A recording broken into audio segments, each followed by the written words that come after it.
ایک کارکن نے آستگی سے اس کے سینے سے ہاتھ ہٹایا اور اسی لمحے ایک عجیب واقعہ پیش آیا۔ سینے سے خون کا فوارہ نکلنے لگا، جیسے زخم ابھی تازہ ہو۔ ہم سب خوف سے کانپ گئے، لیکن جلدی سے ہاتھ واپس رکھا تو خون رک گیا۔ ہم نے کرین کے ذریعے اس لاش کو احتیاط سے باہر نکالا۔ جیسے ہی لاش زمین پر رکھی گئی، ہم سب کے قدم تھم گئے۔ اس کا جسم بالکل صحیح سلامت تھا، جیسے ابھی کچھ لمحے پہلے دفنایا گیا ہو۔ نہ کسی قسم کے گلنے سڑنے کی علامت تھی، نہ کوئی بدبو۔ اس کے چہرے پر سکون اور خاموشی کا ایسا حالہ تھا کہ دیکھنے والا حیرت میں ڈوب جاتا۔ لاش کے ارد گرد جمع ہوتے ہی سب کی زبانوں سے بے اختیار لا الہ الا اللہ کا ورد جاری ہو گیا۔ وہ ورد ایسا تھا جیسے خود ہمارے دلوں سے نکلی ہوئی سچائی کا اقرار ہو۔ عملے کے کہیں لوگ زاروں قطار رونے لگے اور کچھ نے فوراً وضو کر کے نماز ادا کرنے کی نیت کر لی۔ ایک بزرگ مزدور جو اس وقت زمین پر بیٹھے تھے اٹھے اور دھیمی آواز میں بولے، یہ کوئی عام انسان نہیں لگتا، یہ شہید ہے جو اپنے رب کی رضا کے لیے قربان ہوا ہوگا۔ دیکھو اس کے سینے پر ہاتھ کا زخم بھی ہے، شاید تیر کا نشان ہے جو اس کے دل کے قریب لگا ہوگا۔ ہم سب اس وقت حیرت اور خوف کی ملی جلی کیفیت میں تھے۔ پھر ایک اور مزدور نے پوچھا، سر اب کیا کریں؟ کیا اس لاش کو یہاں چھوڑ دیا جائے؟ میری زبان بھی بوجھل ہو گئی تھی، لیکن دل سے ایک ہی بات آئی، نہیں، ہم اسے یہاں ایسے نہیں چھوڑ سکتے، یہ ہمارے لیے اللہ کی نشانی ہے۔ ہم نے جلدی سے اس علاقے کے مولوی صاحب کو اطلاع دی اور قریبی مسجد سے کچھ لوگ بلائے۔ مولوی صاحب نے لاش دیکھتے ہی کہا، یہ شہید ہے، اس کی موت اللہ کی راہ میں ہوئی ہوگی، اور اس کے جسم کا تر و تازہ رہنا اس بات کا ثبوت ہے کہ شہید ہمیشہ زندہ رہتا ہے۔ ہم اسے عزت کے ساتھ دوبارہ دفن کریں گے۔ دعا کے لیے سب نے ہاتھ اٹھائے اور وہ منظر ناقابل فراموش تھا۔ ارد گرد کا ویران علاقہ جیسے اللہ کے ذکر سے گونج رہا تھا۔ سب مزدور، افسران اور مقامی لوگ مل کر اس شہید کو اس جگہ سے دوبارہ دفن کرنے کے لیے انتظامات میں لگ گئے۔ ہر شخص کا دل سکون اور ایمان کی روشنی سے بھر چکا تھا۔ ہم نے اس لاش کی تدفین کر دی، لیکن یہ ایک ناقابل فراموش تھی۔ میں اس واقعے کو بھلا نہیں پا رہا تھا۔ میں نے تمام کام بند کر دیے اور واپس اپنے گھر آ گیا، اور میں نے وہ کنٹریکٹ بھی کینسل کر دیا تھا۔ جب میں اس دن کام ختم کر کے گھر واپس آیا تو دل عجیب سی کیفیت میں مبتلا تھا۔ ایسا لگ رہا تھا جیسے کوئی اندیکھا بوجھ میرے سینے پہ رکھا ہو۔ میں تھکن سے چور تھا، لیکن یہ تھکن صرف جسمانی نہیں تھی۔ میرے دل و دماغ میں ایک بے نام سی پریشانی نے جگہ بنا لی تھی۔ میں نے ہمیشہ خود کو ایک مضبوط اور پرسکون انسان سمجھا تھا، لیکن اس دن جیسے میرے اندر کوئی چیز ٹوٹ سی گئی تھی۔ مجھے کچھ سمجھ نہیں آ رہا تھا کہ یہ کیفیت کیوں ہے۔ نہ تو کوئی بڑا مسئلہ تھا، نہ ہی کام میں کوئی رکاوٹ پیش آئی تھی، لیکن پھر بھی دل بے چین تھا۔ رات کا کھانا کھانے کی بھی خواہش نہیں ہوئی۔ میں نے کوشش کی کہ کسی کتاب کو پڑھ کر خود کو مصروف کر لوں، لیکن توجہ کسی چیز پر نہیں ٹک رہی تھی۔ ذہن بار بار اس ویران علاقے کی طرف جا رہا تھا جہاں ہم نے دن بھر کھدائی کر رہے تھے۔ وہ گھڑا، وہ عجیب سا سکوت، وہ کرین ڈرائیور کے چہرے پہ چھائی گھبراہٹ میرے ذہن میں بار بار گردش کر رہے تھے۔ میں نے اپنی کیفیت کو سمجھنے کے لیے دعا کی، وضو کیا اور نماز ادا کی، لیکن دل کی بے چینی کم ہونے کا نام نہیں لے رہی تھی۔ آخر کار میں نے سوچا کہ شاید یہ محض دن بھر کی تھکن کا نتیجہ ہو، لیکن دل کے کسی کونے میں یہ احساس بھی تھا کہ جو کچھ اس دن ہوا وہ صرف اتفاق نہیں تھا۔ شاید قدرت کو یہ اشارہ دے رہی تھی، یا کوئی ایسا راز مجھ پر اشکار ہونے والا تھا جو میری زندگی کو ہمیشہ کے لیے بدل دے گا۔ یہ خیالات میرے ساتھ تھے جب میں بستر پر لیٹا اور سونے کی کوشش کرنے لگا، لیکن نیند بھی مجھ سے روٹ گئی تھی، اور میں بس چھت کو گھورتے ہوئے آنے والے دن کے بارے میں سوچتا رہا۔ آخر کار دل کی بے چینی ناقابل برداشت ہو گئی اور میں بستر سے اٹھ کھڑا ہوا۔ میرے قدم بے اختیار وضو کی طرف بڑھ گئے۔ وضو کرنے کے بعد میں نے جائے نماز بچھائی اور اللہ تعالیٰ کے سامنے سجدہ ریز ہو گیا۔ اس وقت میرے دل کی کیفیت بیان سے باہر تھی۔ میں نے سجدے میں جاتے ہی زار و قطار رونا شروع کر دیا۔ آنسو جیسے رکنے کا نام ہی نہیں لے رہے تھے، اور میں بار بار اللہ تعالیٰ سے یہی دعا کر رہا تھا، یا اللہ، یہ کیا کیفیت ہے؟ مجھے سکون عطا فرما۔ اگر یہ کوئی آزمائش ہے تو مجھے صبر دے اور حقیقت کو سمجھنے کی توفیق عطا کر۔ اگر یہ آگاہی ہے تو مجھے ہدایت دے۔ مجھے کچھ سمجھ میں نہیں آ رہا، میں اپنی کیفیت سمجھنے سے قاصر ہوں۔ میرا دل بہت بے چین ہے، مجھے ایسا محسوس ہو رہا ہے جیسے میرا روح جسم کے پنجرے میں پھڑپھڑا رہا ہو۔ یہ عجیب احساس تھا، جیسے میں اپنے رب کے قریب ترین ہو گیا ہوں۔ میرا دل ہلکا ہو رہا تھا اور آنکھوں سے بہتے آنسو جیسے میری روح کو سکون دے رہے ہوں، لیکن پھر بھی اس کیفیت کی اصل وجہ میری سمجھ سے باہر تھی۔ میں اسی سجدے کی حالت میں دیر تک پڑا رہا، اپنے دل کا بوجھ اللہ کے سامنے بیان کرتا رہا۔ دعا کے الفاظ کبھی لبوں پر ہوتے تو کبھی دل میں گردش کرتے۔ سجدے کی اس گہرائی میں ہی نہ جانے کب میری آنکھ لگ گئی، مجھے علم ہی نہ ہوا کہ کب نیند نے میرے تھکے ہوئے جسم اور بے چین دل کو اپنی آغوش میں لے لیا۔ یہ پہلا موقع تھا جب میں نے سجدے میں نیند کا ایسا سکون محسوس کیا۔ شاید اللہ نے میری بے بسی اور دعا کو قبول کر کے میرے دل کو راحت عطا کر دی تھی۔ اس رات میں سجدے کی حالت میں اللہ کے رحم اور قدرت کا ایک نیا احساس لے کر سویا تھا۔ گویا میری روح کو وہ سکون مل چکا تھا جو میں دن بھر تلاش کر رہا تھا۔ جب صبح میری آنکھ کھلی تو میں خود کو چین نماز پر ہی پایا۔ حیرت کی بات یہ تھی کہ رات بھر بسکون رہنے کے باوجود بھی میں اس وقت بالکل ہلکا پھلکا اور تندرست محسوس کر رہا تھا، جیسے رات کے آنسوؤں اور دعاؤں نے میرے دل کا تمام بوجھ دھو دیا ہو۔ لیکن ایک احساس شدت سے میرا دل میں جاگا۔ میں نے دنیاوی کامیابی کی دوڑ میں دینی فرائض کو بھلا دیا۔ مجھے یاد کرنے پر بھی یہ سمجھ نہیں آیا کہ میں نے آخری بار باقاعدگی سے نماز کب ادا کی تھی۔ ایک عجب شرمندگی میرے دل میں بھر گئی۔ وہ لاش جسے ہم نے ویرانے سے نکالا تھا بار بار میرے ذہن میں گردش کرنے لگی۔ اس کے تر و تازہ جسم اور سکون بھرے چہرے نے میرے دل پر ایک سوال چھوڑ دیا تھا۔ کیا وہ اللہ کے قریب ہونے کا مقام تھا جو میں نے کھو دیا تھا؟ میں فوراً اٹھا، وضو کیا اور مسجد کا رخ کیا۔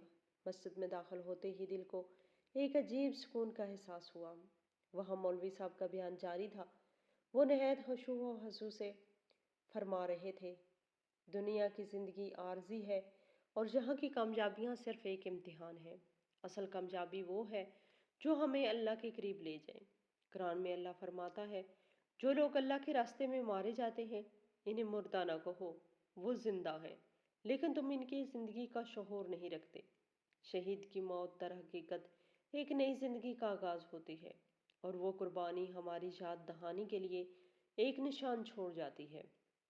مولوی صاحب کی باتیں سن کر میرا دل لرز اٹھا۔ میں نے اس رات ویرانے میں ملنے والی لاش کو یاد کیا۔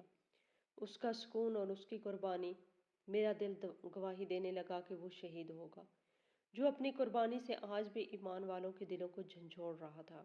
مولوی صاحب نے مزید کہا، دنیاوی خواہشات کے پیچھے بھاگنے والا انسان اگر دین کو بھول جائے تو وہ خالی ہاتھ رہ جاتا ہے۔ نماز، ذکر اور اللہ کے ساتھ تعلق ہی وہ راستہ ہے جو ہمیں دائمی کامیابی کی طرف لے جاتا ہے۔ میں ان کی باتیں سن کر گہری سوچ میں پڑ گیا۔ اس لمحے میرے دل ایک نیا عزم کے ساتھ بیدار ہوا۔ میں نے اپنے اندر ایک تبدیلی کا عہد کیا، اللہ سے دعا کی، یا اللہ مجھے اپنی طرف لوٹنے کی توفیق دے اور میری زندگی کو تیرے راستے میں لگنے والی روشنی سے منور کر دے۔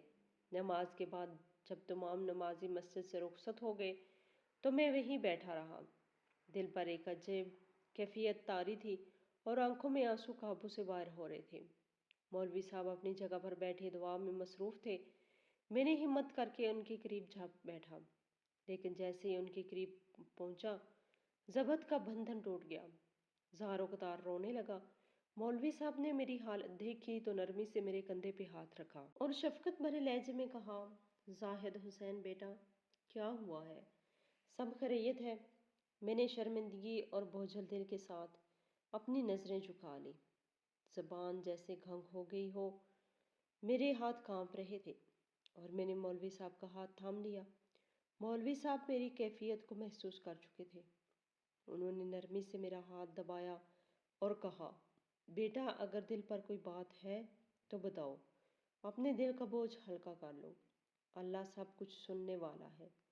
میں نے کپ کپاتے ہوئے کہا، مولوی صاحب میں نہیں جانتا میرے ساتھ کیا ہو رہا ہے، لیکن دل عجیب بوجھ سے بھرا ہوا ہے۔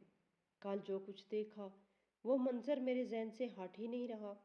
مولوی صاحب کی آنکھوں میں حیرت اور ہمدردی تھی۔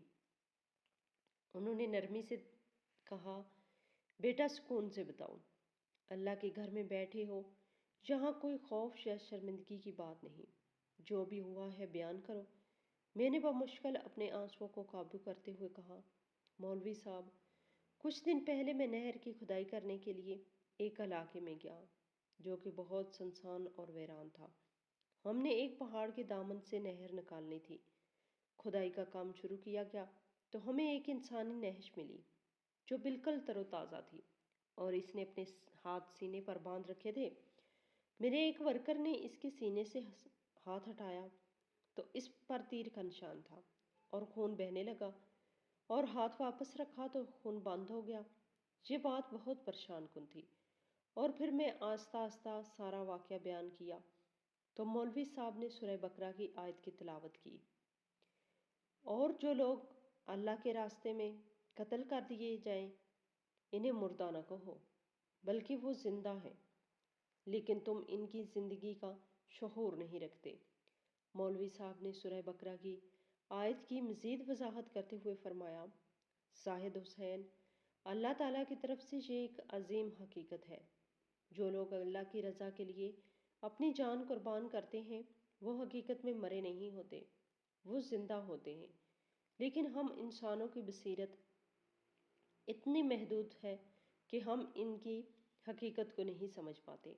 اللہ تعالیٰ نے انہیں ایک خاص مقام دیا ہے اور وہ اپنے رب کے حضور زندہ ہیں۔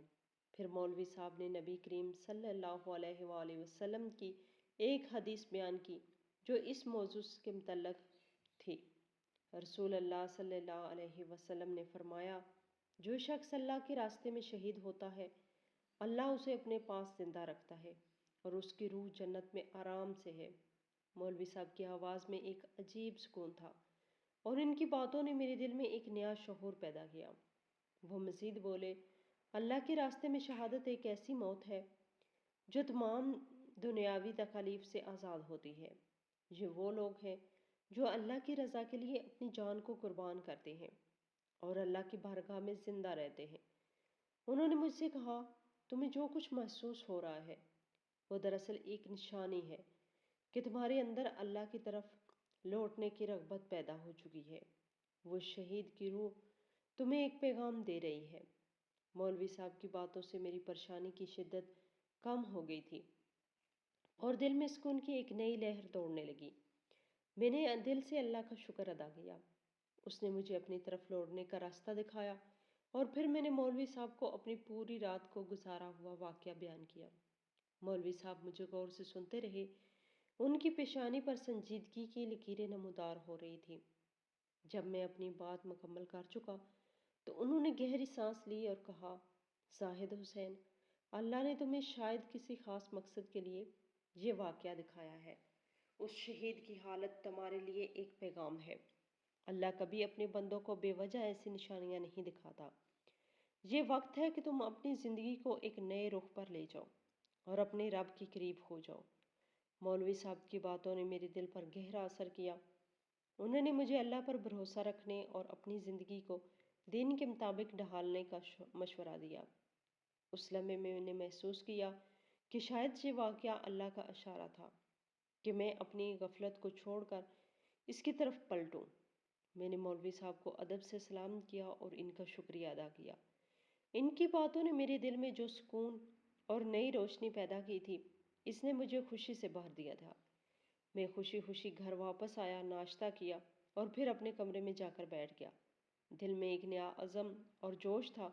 میں نے سوچا کہ اس وقت مجھے اپنے روحانی سفر کی طرف قدم بڑھانا چاہیے۔ اسی سوچ کے تحت میں نے اپنے موبائل پر حدیث سننے کا فیصلہ کیا۔ جیسے ہی میں نے موبائل پر ایک حدیث سننی شروع کی، میری نظر ایک ایسی حدیث پر پڑی جو مولوی صاحب نے ابھی کچھ دیر پہلے بیان کی تھی۔ وہی حدیث مبارکہ جس میں نبی کریم صلی اللہ علیہ وآلہ وسلم نے فرمایا تھا، جو شخص اللہ کے راستے میں شہید ہوتا ہے اللہ اسے اپنے پاس زندہ رکھتا ہے اور اس کی روح جنت میں آرام سے ہے۔ یہ الفاظ میرے کانوں میں گونجنے لگے اور میری روح کو ایک عجیب سکون اور اطمینان کا احساس ہوا۔ میں نے دل سے اللہ کا شکر ادا کیا اور سچے دل سے توبہ کی، اللہ کے سامنے اپنی غفلتوں کا اعتراف کیا اور اللہ سے اپنے گناہوں کی معافی مانگی۔ اس لمحے میں نے پختہ عہد کیا کہ اب میں اپنی زندگی کو اللہ کی رضا کے مطابق گزاروں گا۔ دنیا کی فانی خواہشات کے پیچھے نہیں بھاگوں گا، بلکہ اپنی محبت اور تعلق اللہ کے ساتھ مضبوط کروں گا۔ دل میں یہ عزم تھا کہ اب میں ہر دن اپنے رب کے رضا کے لیے جیتا رہوں گا اور ہر عمل میں اس کی خوشنودی تلاش کروں گا۔ یہ نیا سفر میرے دل میں ایک پختہ ارادے کے ساتھ شروع ہوا تھا اور میں جانتا تھا کہ اللہ کی مدد سے میں نے اپنی زندگی میں یہ تبدیلی لا سکتا ہوں۔ جب میں نے بزرگ شخص سے مزید معلومات حاصل کی تو مجھے یہ بھی پتہ چلا کہ اس علاقے میں ایک طویل عرصہ پہلے ایک جنگ ہوئی تھی جس میں ایک گروہ نے اللہ کی رضا کے لیے اپنی جانوں کی قربانی دی تھی۔ وہ لوگ اپنے ایمان پر مضبوط تھے اور اللہ کے راستے میں لڑتے ہوئے شہید ہو گئے۔ اس جنگ کے دوران جو شہید ہوئے، ان کی قربانیوں اور ایمان نے پورے علاقے میں ایک نشان چھوڑا تھا۔ بزرگ شخص نے بتایا کہ ایک گروہ میں ایک نوجوان بھی شامل تھا جس کی لاش میں نے دیکھی تھی۔ اس نوجوان کی عمر شاید 20 یا 21 سال تھی۔ اس کی قربانی اتنی عظیم تھی کہ اس کے جسم پر اللہ کی خاص رحمت نے اسے تر و تازہ رکھا اور آج تک اس کی لاش ویسی کی ویسی تھی۔ میرے دل میں ایک عجیب احساس پیدا ہوا۔ میں نے دل ہی دل میں اللہ تعالیٰ کا شکر ادا کیا کہ مجھے یہ عظیم حقیقت جاننے کا موقع ملا۔ وہ شہید نہ صرف اپنی زندگی کی قربانی دے کر اللہ کے قریب ہو گیا تھا، بلکہ اس کی قربانی آج بھی لوگوں کے دلوں میں ایک نئی روشنی بھر رہی تھی۔ اس کے جسم کا تر و تازہ ہونا ایک علامت تھی کہ اللہ کے راستے میں جو جان دے دیتا ہے، اللہ اسے اپنی خاص رحمت سے نوازتا ہے۔ میرے دل میں کئی سوالات اٹھے، مگر ایک سوال سب سے زیادہ نمایاں تھا: میں اپنی زندگی میں کیا کر رہا ہوں؟ میں نے خود سے سوال کیا، کیا میری زندگی بھی کسی مقصد کے لیے ہے؟